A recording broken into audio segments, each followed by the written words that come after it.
దొంగ సహాయం. కాశ్మీరు దేశంలో ఒక కులీనుడైన పండితుడు ఉండేవాడు. వారిది జమీందారీ వంశం.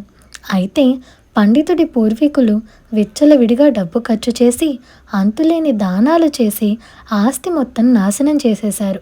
ఈ కారణం చేత పండితుడు చాలా సామాన్య స్థితికి దిగజారిపోయాడు.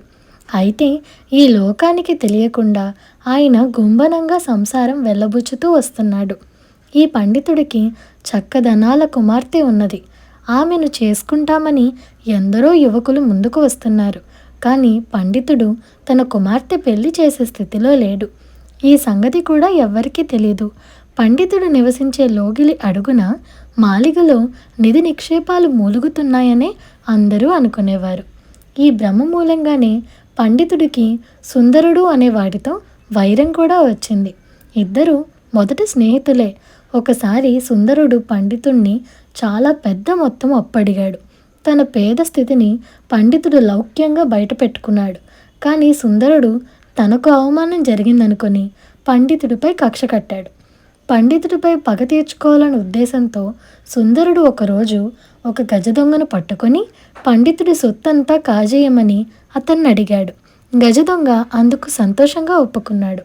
ఒక రాత్రి పండితుడు నిద్రపోతూ ఉండగా ఆయన భార్య, ఏమండి, అమ్మాయికి ఎన్నో సంబంధాలు వస్తున్నాయి కదా, మనకు తగిన సంబంధం చూసి త్వరలోనే పెళ్లి చేయక ఎందుకండి ఇంత ఆలస్యం చేస్తున్నారు అని అడిగింది. వాళ్ళు ఆర్థికంగా చితికిపోయిన సంగతి ఆమెకు కూడా తెలియదు.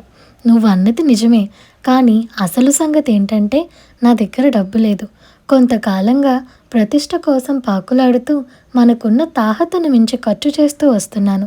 ఇప్పుడున్న పరిస్థితి ఏంటంటే మన సంసారం జరగటానికి ఎక్కడి నుంచి డబ్బు తేవాలో నాకే తెలియదు.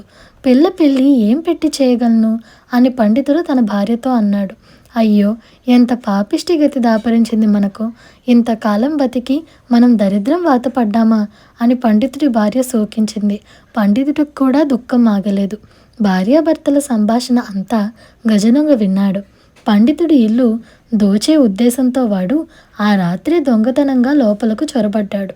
తనకు అబద్ధాలు చెప్పి సుందరుడు పంపాడని వాడికి చాలా కోపం వచ్చింది.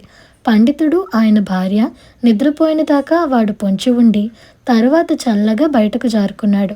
మర్నాడు ఉదయం సుందరుడు గజదొంగ కోసం చాలాసేపు చూశాడు.